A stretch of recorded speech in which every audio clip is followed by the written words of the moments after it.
আসসালামু আলাইকুম এভরিওয়ান। আজকে সন্ধ্যার নাস্তায় বানিয়েছি চিকেন নাগা উইংস।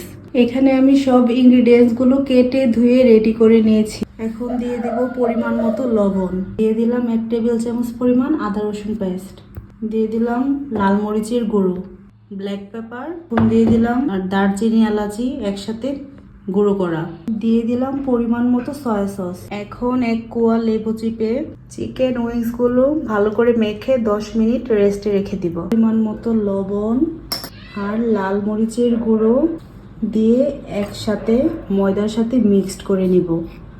এখন প্যানে পরিমাণ মতো তেল দিয়ে গরম হয়ে আসলে চিকেন উইংস গুলো ময়দার সাথে মিশিয়ে ফ্রাই করে নিব। চিকেন উইংস গুলো ফ্রাই হয়ে গেছে, এখন নামিয়ে নিব। আবার চুলায় প্যান বসিয়ে দিয়ে দিলাম অল্প করে সয়াবিন তেল। আপনাদের কাছে যদি বাটার থাকে তাহলে বাটার দিয়েও করতে পারেন। দিয়ে দিলাম রসুন কুচি।